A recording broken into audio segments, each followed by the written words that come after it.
Hello दोस्तों, नमस्कार। आपका कुमार अरुण डिस्ट्रीब्यूट हार्दिक स्वागत करता है। दोस्तों, आज का टॉपिक है कुछ संविधान से संबंधित महत्वपूर्ण अनुच्छेद और व उनसे संबंधित प्रश्नों को लेकर आया हूँ। दोस्तों, यह question SSC, GD, SSC, CGL व अन्य सभी परीक्षाओं जैसे यूपी पुलिस, रेलवे के लिए काफ़ी अत्यधिक उपयोगी साबित हो सकते हैं। दोस्तों, आइए देखते हैं पहला क्वेश्चन क्या है। दोस्तों, पहला क्वेश्चन है, नागरिकों के लिए एक समान सिविल संहिता भारतीय संविधान के किस अनुच्छेद में वर्णित है? भारतीय संविधान के किस अनुच्छेद में वर्णित है? आर्टिकल यानी कि 44 में वर्णित है।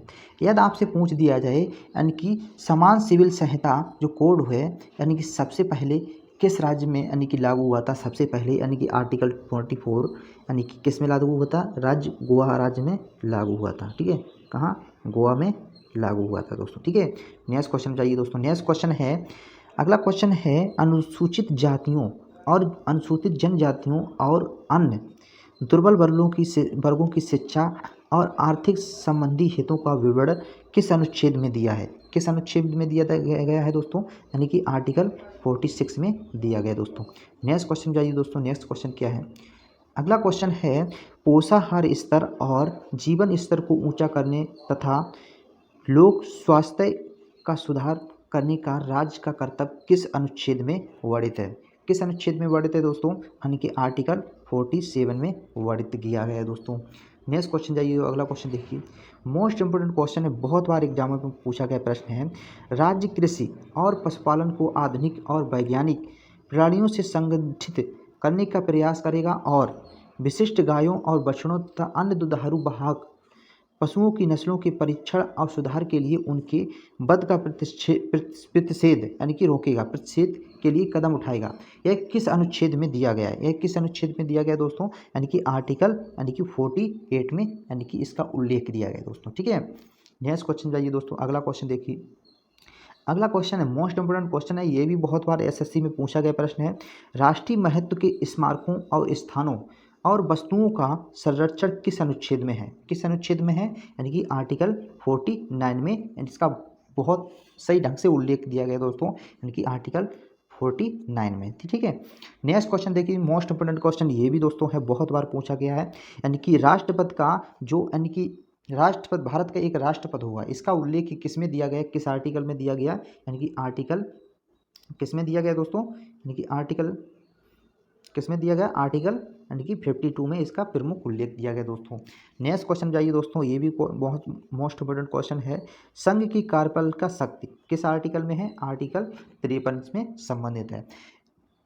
अगला क्वेश्चन देखिए। दोस्तों, अगला क्वेश्चन क्या है? अगला क्वेश्चन है, अगला क्वेश्चन दिया है, राष्ट्रपति का निर्वाचन किस आर्टिकल में हुआ? आर्टिकल किस आर्टिकल के तहत? आर्टिकल यानी कि 54 के तहत एक राष्ट्रपति का निर्वाचन हुआ। ठीक है।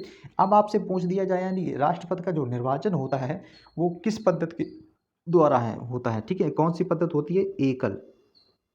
एकल संक्रमणी पद्धति। ठीक है, संक्रमणी पद्धति के द्वारा इसका निर्माण किया जाता है, यानी कि एक राष्ट्रपति का यानी कि निर्वाचित किया जाता है। ठीक है। नेक्स्ट क्वेश्चन जाइए। दोस्तों, नेक्स्ट क्वेश्चन देखिए क्या है? नेक्स्ट क्वेश्चन है, भारत के राष्ट्रपति के निर्वाचन की रीत, भारत के जो राष्ट्रपति होता है उसके निर्वाचन की रीत यानी कि किस में दी गई है? आर्टिकल 55 में दी गई। दोस्तों, ठीक है। इसमें क्या दिया गया है? भारत यानी कि जो भारत का एक राष्ट्रपति होगा वो उसका यानी कि निर्वाचन होगा एक पद्धति एकल संक्रमणी यानी कि पद्धति के तहत इसका यानी कि निर्वाचित किया जाएगा। दोस्तों, ठीक है। नेक्स्ट क्वेश्चन देखिए, मोस्ट इंपोर्टेंट क्वेश्चन है, यदि आपसे पूछ दिया जाए, भारत का उपराष्ट्रपति का उल्लेख किस आर्टिकल में दिया गया है? किस आर्टिकल में दिया गया है? यानी कि आर्टिकल यानी कि 61 में दिया गया है। ठीक है। यदि आपसे पूछ दिया जाए आर्टिकल यानी कि अनुच्छेद 61 में क्या दिया है? 61 में क्या दिया गया है? इसमें महाभियोग दिया गया है, महाभियोग दिया गया। दोस्तों, इसके तहत क्या होता है, किसी भी राष्ट्रपति को महाभियोग लाकर उसके पद से उसे हटाया जा सकता है, इसमें यही उल्लेख दिया गया आर्टिकल यानी कि 61 में। ठीक है दोस्तों। नेक्स्ट क्वेश्चन जाइए। दोस्तों, अगला क्वेश्चन है, अगला क्वेश्चन क्या है, उपराष्ट्रपति का राज्यसभा पदेन सभापति होना, यानी कि जो उपराष्ट्रपति होता है वो राज्यसभा का पदेन सभापति होता है। ठीक है। यह किस आर्टिकल में उल्लेखित किया गया? दोस्तों, आर्टिकल 4 में उल्लेखित किया गया। ठीक है, नेक्स्ट क्वेश्चन जाइए दोस्तों, संघ की कार्यपालिका शक्ति का विस्तार किस अनुच्छेद में है? किस अनुच्छेद में? आर्टिकल 73 में है। ठीक है, आर्टिकल 73 में इसका उल्लेख दिया गया है। ठीक है, यदि आपसे पूछ दिया जाए महान्यायवादी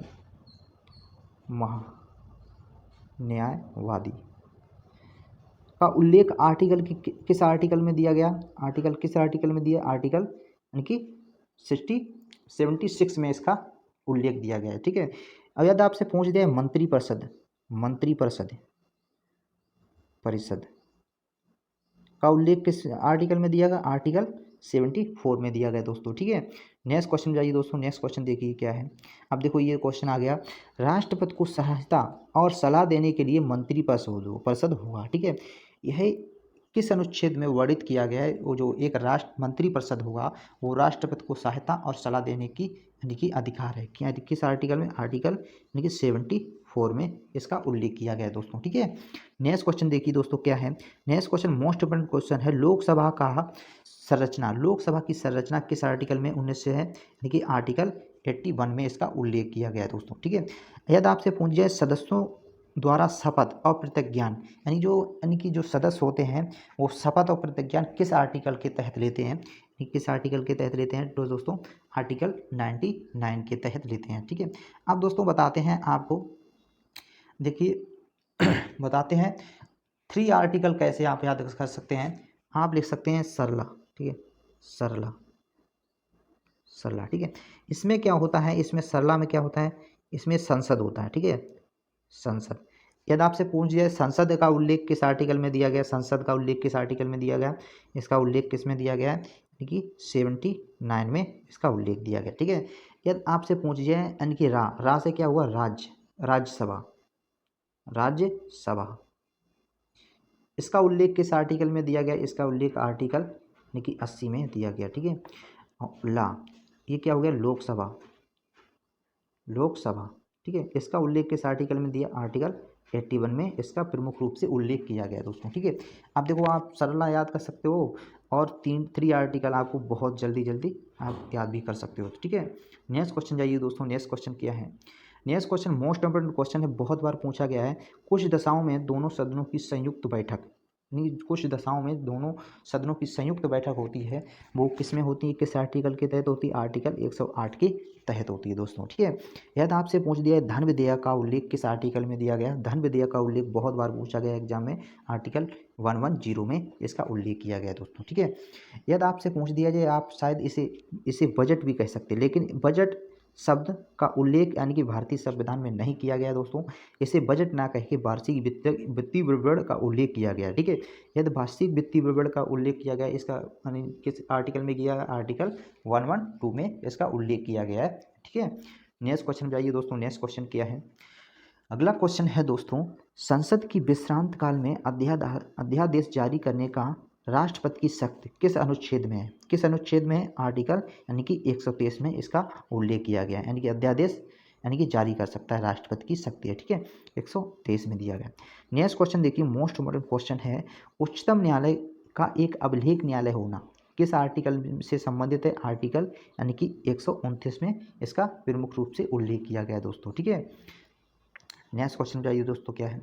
अगला क्वेश्चन है राज्यपाल राष्ट्रपति के परामर्श में अध्यादेश जारी कर सकता है और यह कौन सा अनुच्छेद से संबंधित है? यानी कि किसके कौन से अनुच्छेद से संबंधित है? अनुच्छेद 213 से संबंधित है। ठीक है, किसके परामर्श पे के तहत यानी कि अध्यादेश राज्यपाल कर सकता है? यानी कि राष्ट्रपति के यानी कि परामर्श पर यानी कि अध्यादेश जारी कर सकता है। ठीक है, नेक्स्ट क्वेश्चन देखिए दोस्तों क्या है।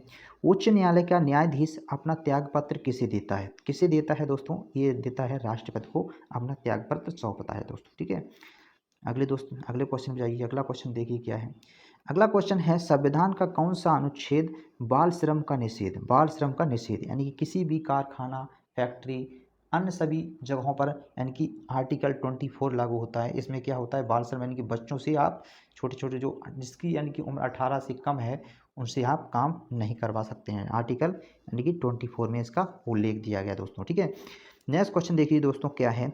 किसी राज्य के क्षेत्र में वृद्धि करने का अधिकार संसद को किस अनुच्छेद के अनुसार प्राप्त है? यानी कोई भी राज्य हो उसमें वृद्धि करने का अधिकार है। घटा बढ़ा यानी किसी भी राज्य को घटा बढ़ा सकते हैं, उसका बंटवारा यानी कर सकते हैं। किस अनुच्छेद में दिया गया? अनुच्छेद यानी कि 3 के अनुसार कर सकता है। ठीक है, नेक्स्ट क्वेश्चन जाइए दोस्तों।